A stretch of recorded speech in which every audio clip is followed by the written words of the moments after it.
We treat our memories as the permanent foundation of our identity, a static record of where we've been and who we are. But every time you reach back to pull a moment into the spotlight of your attention, its physical structure softens and shifts. The events you remember most vividly often retain the least of their original detail. To see how the brain is actively overwriting your history, we have to look at the physical storage mechanism inside your skull.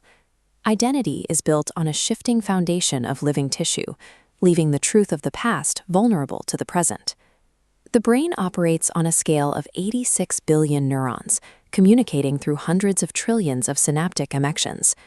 When you experience a moment, sensory inputs like sight, sound, and touch are initially processed in separate, localized columns across your cortex. To create a coherent experience, sensory neurons fire together in a synchronized pattern called an assembly. Assemblies compete for dominance. The brain selects the winner, often tied to strong emotion or novelty. The hippocampus saves a blueprint of this configuration for later reactivation. During sleep, chemical baths cause the synapses in this assembly to grow more connections, physically wiring them closer together. A long-term memory is a physical, structural diorama etched into the living hardware of the brain. When you recall that memory, a sensory cue triggers the hippocampus to reactivate the saved assembly, making that past experience fire again. Reactivating the assembly floods the involved neurons with specific chemicals that make their synapses physically malleable and highly susceptible to change. As you relive the memory, your brain is simultaneously processing the context of your present moment, your current mood, your surrounding environment, and your expectations. This new context seeps into the softened assembly, forming new synaptic connections and fundamentally altering the original blueprint. When your attention shifts away, the assembly hardens again into an altered configuration.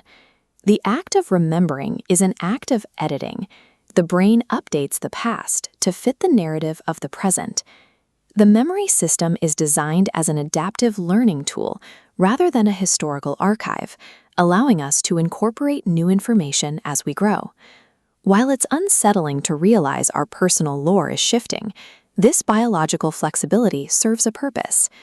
Since memories are physically updated by the context in which they are recalled, we can influence how the past is rewritten by choosing the environment where we reflect. Therapy utilizes this mechanism by having a person retrieve painful memories while in a safe, supportive context. Processing a traumatic assembly in a calm environment introduces new neural connections, changing the physical structure of the memory to reduce the distress it causes. The brain treats the past as an ongoing draft, providing the biological capacity to update your lore and shape your future self.